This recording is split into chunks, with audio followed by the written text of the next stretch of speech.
Well,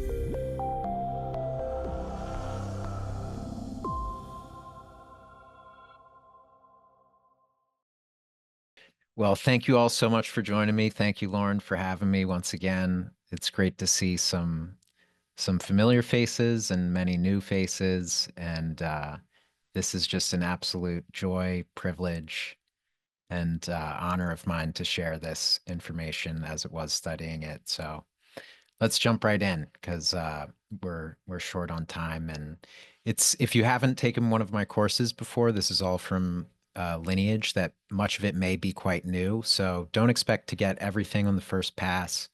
And if you want a deeper dive, you can go into my longer format lecture, and also it's definitely worth repeating some of the content. So again, the title of this course is The Way of the True Human, the Dance Between Heaven and Earth. And a lot of what we're going to focus on is referring back to the microcosm of the human body and human experience. And so when we talk about heaven and earth in this context, what we're really going to be talking about is the unmanifested dimensions of our experience, like our consciousness and mind, versus which corresponds to heaven, versus our physical form and structure, which corresponds to earth. And so you can see this image that I shared is just a cool, really old seal of our clan that holds the double dorji, and that's very important to our clan. And I'll unpack that a little bit as we go. So to set the tone, a quote from the Neijing Su Wen. The ancient people knew the proper way to live. They followed the pattern of yin and yang, which is the regular pattern of heaven and earth. They managed to apply the numerical symbols, which are the great principles of human life. And there's two things that I really want to highlight from this passage is that when they talk about these Taoist philosophies, they say that they're the great principles of human life, not just Chinese medicine. And also, what I want to point out is these numerical symbols. When people would ask my teacher, Master Sung, what is Taoism? His answer was always Taoism is multidimensional mathematics. And people always had this like confused, quizzical look. But really, when you look at these Taoist texts, you look at many of the classics are 81 chapters. There's incredible mathematics in stems and branches and divinations in the I Ching. And so when they talk about these numerical symbols, or when it says understanding these perfect numbers, you will attain enlightenment.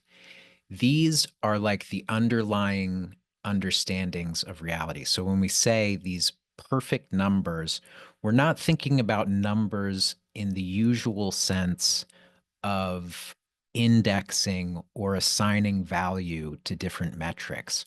We're really looking at them as relational laws that apply at all scales. So, for instance, you shouldn't just think of pi, for instance, as the sequence of digits 3.14 and so on, but you should think about it as the constant relationship between the circumference or area and radius of a circle. And that will apply at any scale.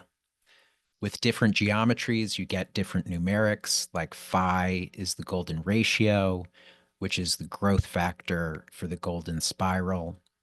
And so throughout the classics, there's this recurring motif of the round heaven and the square earth.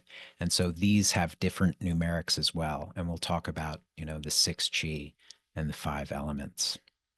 Now, again, talking about these numerics in mathematics, like Lauren told you, I did chaos theory research. In chaos theory, you take simple mathematical functions, and when you iterate or repeat the functions over and over, what you get is something called a fractal.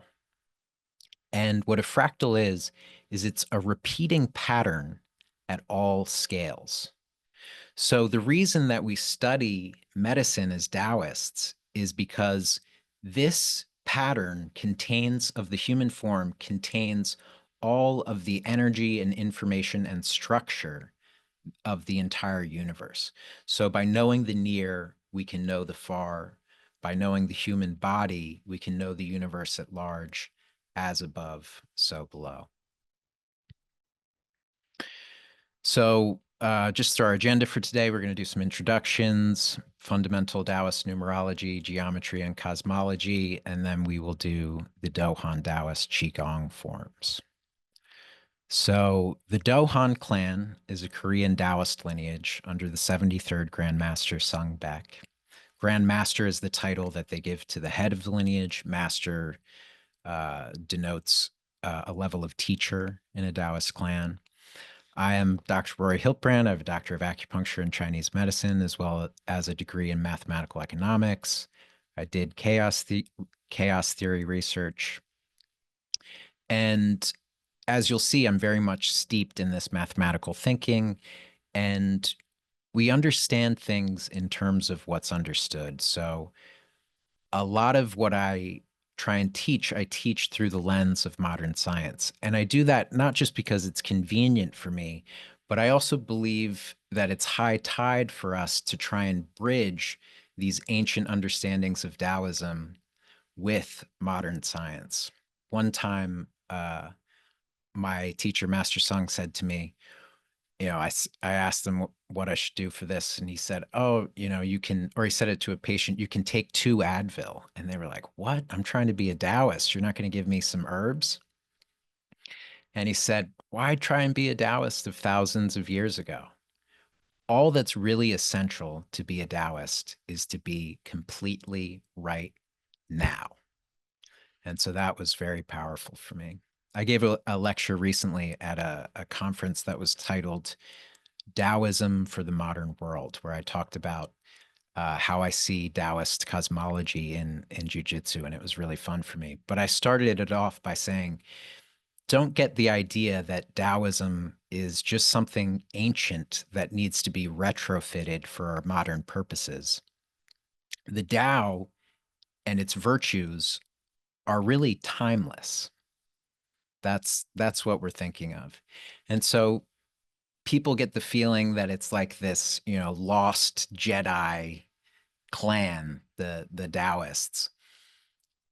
It's not a long, long time ago in a galaxy far, far away. It's right now at the very center of your being.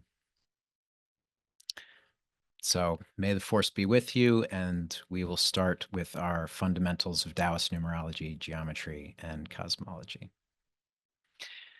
So Master Sung once drew this chart for me and said, in order to be a Taoist, you need to understand this thoroughly at all times. And basically what this denotes is the multidimensional structure of our existence. So at the bottom, you see void, and at the top, you see infinity.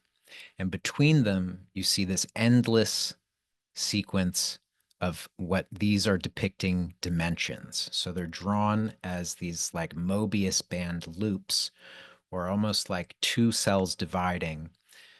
I'm not going to go too much into the structure of these right now, but these are like 2 dual vortexes, which we call the Taiji spheres, which spin in opposite directions. That creates almost like a conservation of angular momentum. But once again, we should keep referring back to the human experience, to the human microcosm.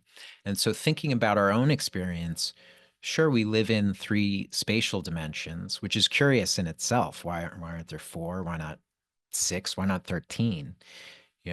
Why 1 temporal dimension? Are there more temporal dimensions? But let's just take, our everyday experience. We have 3 spatial dimensions, but we also have we have an emotional dimension. We have spiritual dimensions. We have intellectual dimensions. And all of these are woven together in one experience holographically into the same space and time. So we have all of these different dimensions, and the force that connects and animates, gives life to all of these dimensions, which is depicted with the central line through the center, we call cosmic thunder. which is very important to our Taoist clan. So this concept shows up in a lot of traditions. If you look at Sanskrit, it's called Vajra. In Tibetan script, it's called Dorje, and they both can be translated as thunder as well. We collectively call them cosmic thunder. Now, when we talk about the six chi in the classics, it says chi, energy in general is formless. It's like, a wave in the ocean. You can grab the water, but you won't grab the wave itself. You can't catch it. Energy is like that. But when we say it's formless, sure, it can't be seen with our normal sense organs of our eyes. But when the inner eye is cultivated, each energy has its own graphical representation. And so when we see this Chongmai force, this force we call the dragon energy. So the energy of the Vajra we call the dragon energy. And so often we'll talk about Lao Tzu or great sages as dragons. And what we mean by that as Taoists is that they're able to travel between any dimension and they can bring back information between the dimensions. And it's almost like they're, it's the elevator between floors, cosmic thunder.